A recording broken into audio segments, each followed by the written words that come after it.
Le collectif antinucléaire des Bouches-du-Rhône vous présente sa demi-heure radioactive de contre-propagande sur le nucléaire.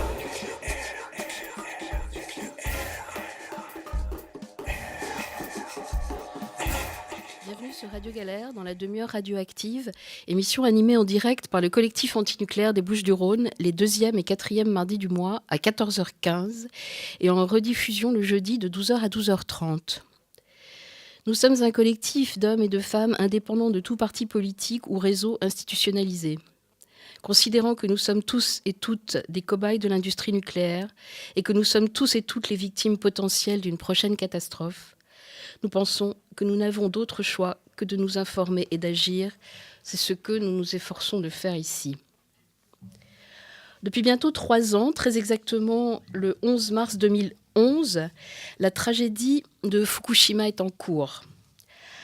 À ce propos, on apprend hier, dans un communiqué de presse de l'AFP, que dans les 2 années à venir, je cite, « jusqu'à 30 000 personnes seront autorisées à retourner dans leur logement d'origine qu'elles avaient dû quitter en raison des fortes radiations émanant du site nucléaire dévasté. » Le communiqué poursuit, en vertu des directives gouvernementales, les zones proches de la centrale Fukushima Daiichi peuvent être déclarées comme de nouveau habitables si une personne y est exposée à une dose radioactive de moins de 20 millisieverts par an.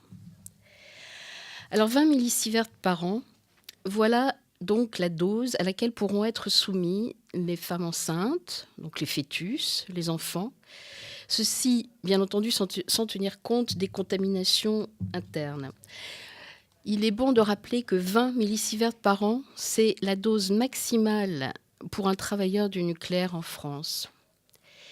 Les conséquences sanitaires d'une telle politique du retour seront gigantesques. Vous pouvez, à ce sujet, réécouter nos récentes émissions sur les faibles doses de radioactivité et les conséquences sanitaires à Tchernobyl et Fukushima. Voilà donc le crime organisé et le désastre administré. L'administration du désastre, c'était justement le thème d'une conférence tenue par Thierry Ribaud le 12 mars 2013 à Paris, à la Bibliothèque universitaire des langues et civilisations, et je voudrais vous la faire partager aujourd'hui. Thierry Ribaud est chercheur au CNRS et co-auteur de l'ouvrage que vous devez absolument vous procurer et lire, Les sanctuaires de l'abîme, chronique du désastre de Fukushima, paru en 2012 aux éditions de l'Encyclopédie des nuisances. Je vous propose donc d'écouter cette conférence. On va parler un peu de notions comme ça. Je voudrais avancer et peut-être discuter avec vous sur la notion d'administration du désastre que j'ai proposée pour cette réunion aujourd'hui, cette conférence. Je pense qu'on est avec Fukushima, mais c'est pas seulement Fukushima. Mais disons que Fukushima nous donne la catastrophe de Fukushima nous donne l'opportunité de revenir sur cette notion d'administration du désastre qui n'est pas nouvelle. Qu'est-ce que c'est l'administration du désastre ? Je vais essayer de l'aborder en 5 points aussi brefs que possible pour laisser la parole à Wataru. En fait, l'administration du désastre, d'abord, principe numéro 1, ça consiste à rendre d'abord le désastre administrable. Donc, pour administrer le désastre, il faut le rendre administrable. Et pour ce faire, c'est pour ça que pour ce faire, il faut se positionner. Nous sommes appelés tous, en France aussi d'ailleurs, à se positionner dans ce qu'on appelle des scénarios de crise, à hiérarchiser naturellement ces scénarios, parce qu'on nous dit que face au danger, finalement, il nous revient d'envisager d'abord quel est le pire, en fait, et ainsi de suite jusqu'au moins pire. Et c'est à une telle collaboration que nous sommes tous conviés maintenant, par une pseudo-science qu'on appelle la prévision économique, sanitaire et finalement la prévision toute humaine qu'on nous propose et dont certains acteurs institutionnels très clairement font la promotion. Je pense en France notamment à l'IRSN, l'Institut de radioprotection, qui est typiquement une institution en fait, qui est en charge de rendre le désastre administrable. Que font ce type d'organismes ? Ils ne sont pas les seuls, je ne fais pas une focalisation sur cet organisme. En fait, il crée une espèce de chantage à l'accident majeur, en fait. Hein. C'est-à-dire qu'en fait, quelle que soit l'ampleur des dégâts, on est sans cesse convié à imaginer le pire, en fait. Hein. Il y a une catastrophe relativement énorme, une avarie de niveau 7, on va dire, hein, pour certains, à Fukushima qui arrive. Et qu'est-ce qu'on nous fait ? On nous produit des scénarios d'accident majeur en nous disant « mais ça aurait pu être pire ». Bon. Et il faut s'en contenter, donc. Tout en étant convaincu que... Alors donc, on nous convie à imaginer le pire tout en étant convaincu qu'il n'arrivera pas, ce pire. Alors même que ce pire est déjà sous nos yeux, ce qui est assez intéressant. Donc, c'est une manière finalement de rendre le pire réel, de le transformer en potentialité éventuelle, alors qu'il existe déjà. Mais il est vrai que se contenter d'imaginer le pire permet de légitimer le fait que, d'une part, nous devions nous préparer, hein, là j'utilise la terminologie en vigueur, nous devons nous préparer à faire face à ce pire, alors que la catastrophe de Fukushima nous montre qu'en fait nous sommes bien au-delà des préparatifs, on est dans la réalisation, hein, dans l'effectuation. Et que, par ailleurs, nous devions faire appel à nos ressources les plus profondes, hein, pour nous mettre en ordre de marche, au cas où on ne sait jamais.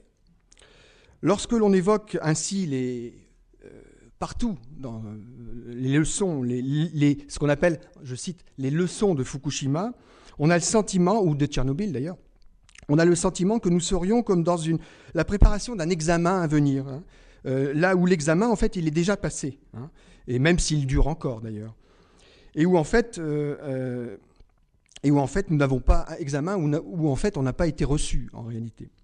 Alors on en est à réviser nos leçons de Fukushima en fait, hein, comme nous réviserions nos leçons d'histoire-géographie, comme si elles étaient déjà inscrites dans un manuel éthique, technique, philosophique, toutes les dimensions y sont, lors même que nous n'en avons pas encore fini d'en établir la relation.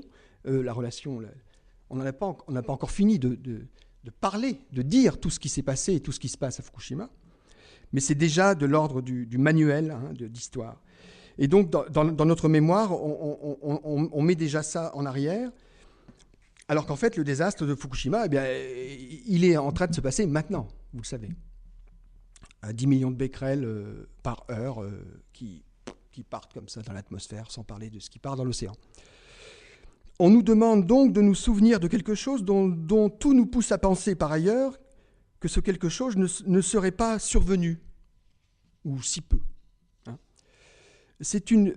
Pour reprendre le fameux discours de la directrice de l'Organisation mondiale de la santé, le 11 mars 2011, donc 6 mois après la catastrophe, discours qu'elle a envoyé par télévidéo lors de la première conférence qui a eu lieu à Fukushima sur le sujet. Elle disait « Fukushima, c'est une catastrophe industrielle, mais pas une catastrophe sanitaire ». Bon. Elle devait avoir des pouvoirs de divination assez développés, cette dame. En tout cas, on voit bien qu'il s'agissait, à travers cette déclaration, de nous dire que les choses étaient déjà quasiment classées, en fait. Hein. Donc, un chantage à l'accident majeur, parce qu'on nous dit aussi, si vous n'êtes pas capable d'imaginer le pire, vous ne pourrez participer à l'élaboration d'une résistance, en fait, qu'on appelle savamment une résilience. Hein. Et suite logique, vous mourrez dans les affres des pertes réelles et symboliques qu'une catastrophe majeure pourrait provoquer. Hein, vous avez tous lu les dernières estimations de coûts d'accidents majeurs faites par l'IRSN, qui sont en fait à 70% composées des pertes économiques liées à l'industrie du vin et à celle du tourisme en France. Hein. Je suppose que vous connaissez tous ces chiffres. Il s'agit bien donc au fond, à travers ce type de démarche, de regagner la confiance, comme disent les spécialistes. Et on nous dit finalement, pour être protégés, obéissez-nous, en fait. Hein. Donc, on voit bien là, c'est un des aspects pour approcher la question, mais le nucléarisme, finalement, on voit bien qu'il se fait national dans ce type de déclaration. pour la raison simple qu'il invoque une menace sur notre vie, essentiellement d'ordre économique, hein, et en s'attaquant aux mamelles de la France, hein, que sont la viticulture et le tourisme. Hein. Il s'agit bien donc de nous sensibiliser à la catastrophe en nous sensibilisant aux ressources de la nation.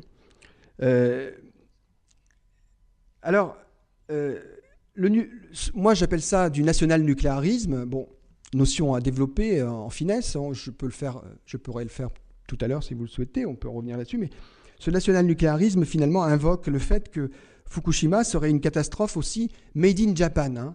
C'est-à-dire en fait, donc en ça aussi c'est un nucléarisme national, hein, puisque en fait la catastrophe de Fukushima serait le fruit d'un délitement, d'une élite corrompue, d'une chaîne de décision incompétente, d'entreprises sans morale, bref, autant d'éléments inimaginables dans une belle nation, un beau pays comme la France, trop lucide sur les impératifs de sauvegarde, de son intégrité, etc. Bon. Donc on voit bien là qu'on est dans la fabrique de quelque chose. Hein. Deuxième grande direction, enfin grand principe de l'administration du désastre, c'est que l'administration du désastre, en fait, elle flirte assez dangereusement avec ce qu'on peut appeler la déshumanisation. Hein. Alors, une fois, je crois que j'avais une conversation avec quelqu'un qui m'avait dit une fois, mais oui, mais on ne peut pas dire que les autorités japonaises recommandent une destruction de l'humanité. Certes, je suis d'accord. Il ne faut pas être aussi caricatural et stupide, mais toutefois, on peut dire que les autorités japonaises, là concrètement en ce moment, à Fukushima, recommandent quand même une adaptation à des seuils de radioactivité qui sont pour le moins assez élevés, hein, puisqu'on est en train de rappeler là des gens à vivre dans des zones entre à moins de 20, jusqu'à 20 millisieverts, et même entre 20 et 50 pour certaines zones. Hein. Donc, c'est-à-dire entre 20 et 50 fois le seuil internationalement admis. Hein. Donc, il s'agit bien, à travers ce type d'injonction qui est faite auprès des populations ou d'invitation, il s'agit bien, non pas bien sûr de détruire l'humanité, mais il s'agit bien de construire le mythe de la possibilité d'une nouvelle humanité qui en fait serait capable de vivre avec de tels seuils de radioactivité. Donc il s'agit bien aussi finalement d'aller vers ce que certains avaient appelé déjà il y a longtemps, vers l'apparition d'un homo nuclearis, hein, un novum hein, qui est capable de résister à coup de sauts technologiques, hein, en matière médicale, à coup de techniques de remédiation, de quelques transformations éventuellement génétiques, de résister donc à des seuils élevés de radioactivité. Donc l'administration du désastre flirte avec cette déshumanisation. D'ailleurs, c'était assez intéressant de voir récemment, je reviens toujours, mais de voir un spécialiste de l'IRSN rêver en fait d'une médecine qui serait capable de guérir les cancers de manière aussi efficace qu'on guérit une grippe. Citation. On voit donc bien là se révéler ce grand fantasme de la possibilité de transformer l'homme à la situation plutôt que d'essayer de travailler sur la situation elle-même. Voilà. L'administration du désastre, par ailleurs, elle a une grande manie, c'est qu'elle simule en fait. Elle simule dans tous les sens du terme. C'est-à-dire qu'elle n'a plus la folie d'imaginer ou de vouloir construire un monde sans accident. Hein. On n'arrête pas de nous rappeler maintenant que le zéro risque n'existe pas. Elle nous propose plus simplement et en même temps plus radicalement d'élaborer un scénario d'accident sans monde, en fait. Hein. C'est-à-dire, en tout cas, sans le monde tel qu'il est actuellement. Un monde considéré comme inadapté, récalcitrant, résistant à la fatalité technologique. En fait, hein. Donc il s'agit bien là... Donc, l'administration du désastre, elle simule. Hein. Elle simule un monde, en fait. Un monde sans nous. Donc, elle produit des modèles, elle construit des modèles dans lesquels, eh bien, ma foi, quand on regarde encore une fois les dernières estimations de coûts d'accident faites par l'IRSN, on voit très clairement qu'en fait, la valeur humaine là-dedans, c'est portion congrue. Hein, c'est pas très cher, en fait. Hein. Ça vaut pas lourd. D'ailleurs, ce type de simulation et de modélisation avait déjà été fait depuis longtemps, en fait. Hein. On a des simulations qui ont été faites en 1995 par les mêmes, d'ailleurs, ou avec la collaboration des mêmes, qui chiffraient donc le coût, ce qu'on appelle élégamment le coût statistique de la vie humaine à 2,6 millions d'euros. Bon, alors, après, 2,6 millions d'euros pour un mort et 250 000 euros pour un malade du cancer suite aux radiations. Après, à chacun de se positionner par rapport à cette valeur, d'estimer s'il vaut plus ou moins. En tout cas, voilà un des fondements des modèles et des simulations qu'opèrent les administrateurs du désastre. Quatrième élément de l'administration du désastre, c'est qu'elle programme aussi. L'administration programme. L'administration du désastre programme. Elle simule, elle programme. Elle ne cache pas tout. Elle programme et nous demande, nous aussi, de nous programmer, d'imaginer le pire, comme j'ai dit tout à l'heure, pour survivre dans le moins pire. Elle nous rassure pour mieux nous faire peur, en fait, et vice-versa, d'ailleurs. Elle nous dit, nous sommes conscients que l'inimaginable peut arriver. C'est la première page du Monde, je crois, il y a 2 jours, non, ou même aujourd'hui, je sais pas, je lis pas le Monde, hein, mais j'ai cru voir. Repussard, hein, directeur encore de l'IRSN, qui dit l'imaginable, il faut l'envisager. L'inimaginable, pardon, il faut l'envisager. Ainsi aussi, disent-ils, nous vous convions à participer ensemble, main dans la main, à la conjuration de ce sort funeste, finalement.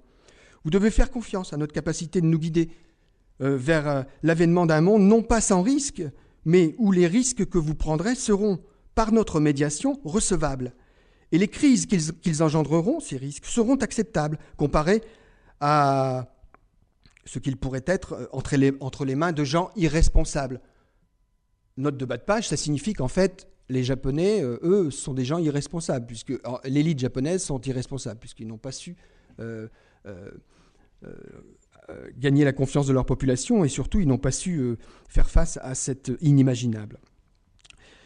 Cette administration du désastre qui programme, elle nous dit également, à l'instar des indignés de service qu'on trouve ici et là, elle nous dit plus jamais ça, finalement. Hein. Elle nous dit, mais surtout, elle nous dit, de toute façon, il faudra bien mourir un jour. Hein. L'administration du désastre, en fait, est assez cynique et relativement nihiliste, on peut dire. Non pas qu'elle n'aime pas la vie, hein. Je pense qu'il y a des gens très, très amoureux de la vie parmi les administrateurs du désastre, mais disons que, non pas non plus qu'elle en dénigre les plaisirs, au contraire, on a le sentiment que l'administration du désastre aime trop la vie pour la laisser en partage, finalement. D'où, parfois, son attitude quelque peu suicidaire, en fait. Alors, 5e élément, et j'en arrêterai là, l'administration du désastre fait ce que j'appelle de l'expertise entre amis. C'est-à-dire, là je vais m'appuyer sur quelques citations édifiantes. Je vais me contenter d'une citation. Il y en a tellement, mais bon... L'expertise entre amis, c'est l'idée qu'en fait, la grande famille des experts doit rester c'est un entre-soi, quoi, en fait. Et que, comme nous disait récemment Patrick Momal, donc économiste à l'IRSN, il disait dans une conférence, je ne sais plus, ces accidents, c'était en novembre 2011 d'ailleurs, dans une conférence avec HEC, avec les gens d'HEC, et avec un laboratoire du CNRS d'ailleurs. Ces accidents, fort heureusement, sont tellement rares que les connaissances spécialisées nécessaires à la gestion de leurs conséquences ne sont détenues que par un nombre limité d'experts. Donc vous avez rareté de l'accident, donc connaissances entre un nombre limité d'experts. Les principales parties prenantes concernées n'ayant, sauf exception, aucune expérience pratique se rapprochant d'une telle situation. Alors les parties prenantes concernées, je vous rappelle que c'est vous et moi, hein, au cas où vous n'auriez pas compris. Voilà, donc, voilà le petit portrait de l'administration du désastre que l'on peut dresser, qui n'a rien de spécifique à la situation japonaise, qui est complètement international.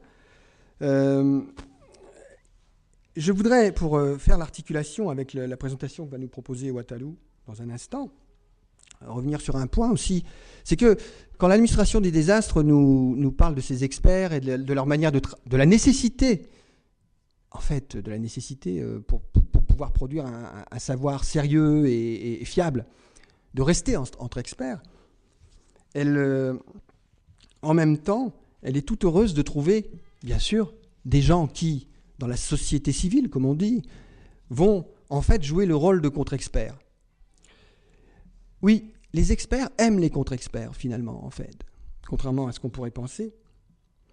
Et j'en tiens pour preuve le fait que récemment, enfin, c'est pas récemment, c'était le 16 novembre 2012, dans les locaux de l'IRSN, se tenait une conférence, certainement entre amis d'ailleurs, à Aix-en-Provence, où une sociologue qui s'appelle Christine Fassert.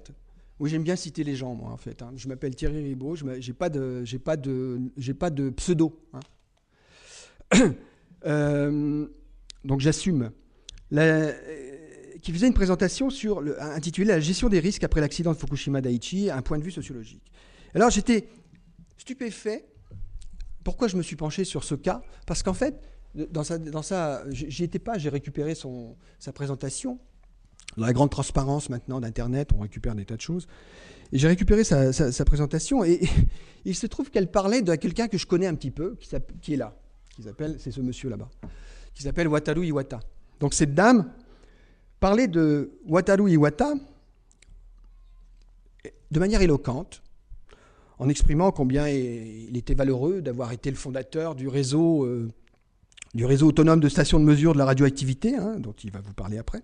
Premier réseau de stations de mesure autonomes de radioactivité au Japon, qui a été créé après la catastrophe, et dans lequel, donc, cette dame cite Wataru Iwata en train de dire, d'abord elle le présente comme une figure de la contre-expertise, et elle le présente comme ayant déclaré qu'il est la chose suivante. Donc c'est elle qui dit que Wataru a dit que je suis devenu un contre-expert, c'est-à-dire un co-gestionnaire du désastre. Fin de citation. Alors si vous voulez, moi ce qui m'a un peu embêté, c'est qu'après elle a mis mon nom. Elle a mis T.Ribaud interview. Ah bon ? Je me suis dit, mais j'ai fait une interview, un entretien dans lequel ce monsieur disait ça. Alors là, flagrant délit de mensonge, de manipulation, de coupure, parce que je vais vous dire le texte original, parce que je suis l'auteur. En fait, il s'agit d'un propos initial que nous avons recueilli, Nadine Ribaud et moi-même, lorsqu'on travaillait au livre qu'on a écrit, et puis à d'autres entretiens qu'on a fait paraître l'année dernière dans la revue Multitude. Le texte original, je vais vous le lire. Le 27 novembre, lors d'un meeting organisé par le CRMS à Kyoto, Wataru déclare qu'il se méfie du Whole Body Counter, cette machine pour mesurer la radiation interne, qui déculpabilise les gens qui ne veulent pas bouger. Ceux qui ont fui Fukushima pour s'installer à Kyoto l'interrogent. Comment prouver plus tard, en cas de survenue de la maladie ? Wataru leur conseille de conserver les dents des enfants et les cheveux. Plus tard, il nous avoue qu'il se rend compte qu'il est devenu un contre-expert et donc un co-gestionnaire du désastre. Virgule. Qu'il aimerait prendre un autre chemin, mener une lutte plus franche. Il se demande comment insuffler un nouvel élan à son action. Plus loin dans l'entretien, Wataru Iwata déclare « Je ne crois pas vraiment dans ce mot de citoyen ». On l'interroge sur le mot de citoyen. C'est un mot d'activiste que je trouve douteux. Beaucoup de gens, à l'époque de la Nouvelle Gauche, se sont désengagés pour s'impliquer dans des mouvements citoyens, et je ne crois pas en cette idée du citoyennisme.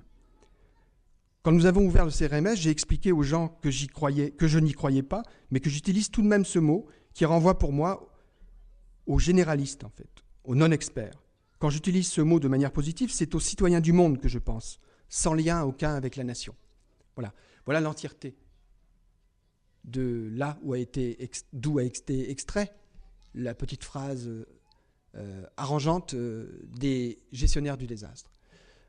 Après cette petite transition, je vais laisser la place à la personne concernée directement. Je vous remercie beaucoup.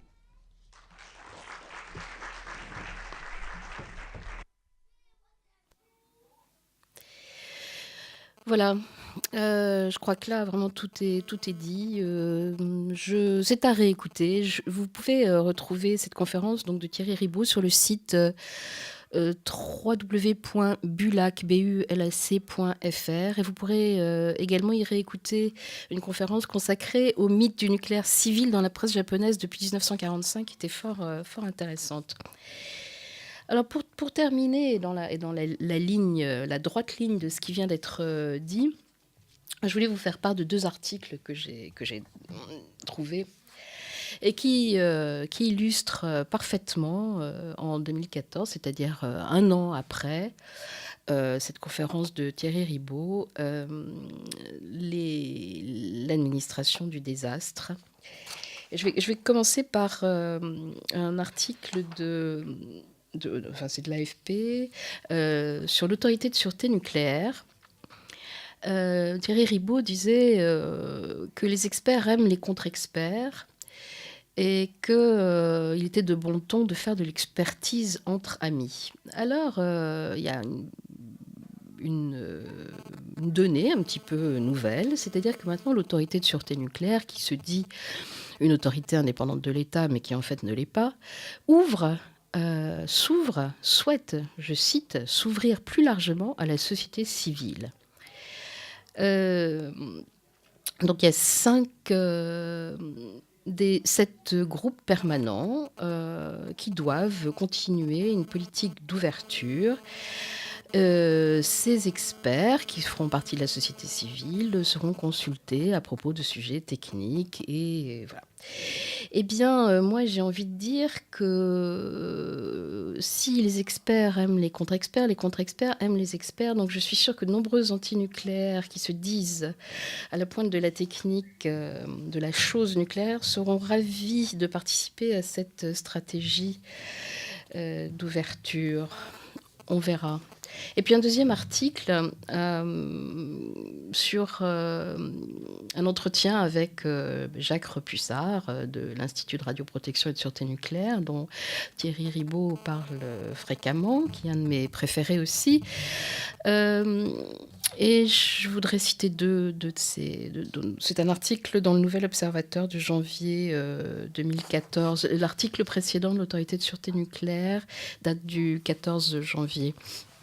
Alors, donc, monsieur Repussard, de l'Institut de radioprotection et de sûreté nucléaire, pense, je cite, que le pilotage administratif et normatif du haut vers le bas n'est pas adapté à une société moderne. Il faut reconnaître aux populations la capacité de s'approprier et de co-gérer l'organisation sanitaire, économique et sociale d'un territoire contaminé.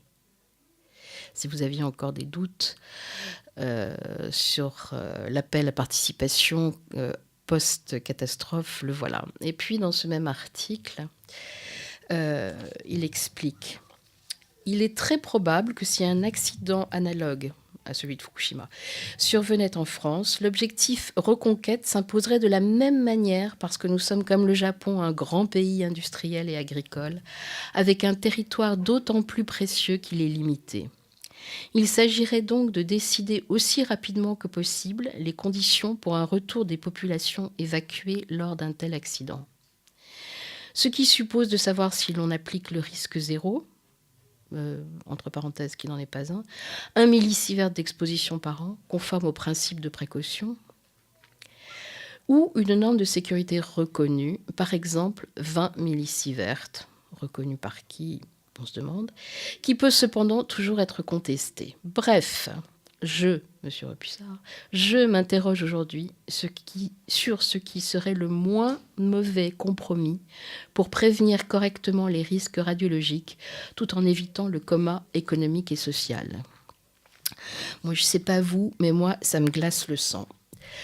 Voilà, je vous reconseille de vous procurer le livre de Nadine et Thierry Ribaud, Les sanctuaires de l'abîme, chronique du désastre de Fukushima, Paris 2012, édition de l'encyclopédie des nuisances. Et dans 15 jours, ce sera le 11 mars, la date anniversaire du début de la catastrophe de Fukushima. Et nous recevrons Jean-Jacques Delfour, qui est philosophe et qui vient de publier un livre qui s'appelle La condition nucléaire. Voilà, nous fêterons ce triste anniversaire en sa compagnie. Voilà, vous pouvez retrouver toutes nos émissions sur notre blog, collectif antinucléaire 13wordpress.com. N'hésitez pas à nous envoyer des mails, collectif antinucléaire 13@orange.fr. Et je remercie Sidi à la technique. Et on se revoit donc dans 15 jours, enfin on se réentend dans 15 jours, le 11 mars 2014. Bon courage en attendant.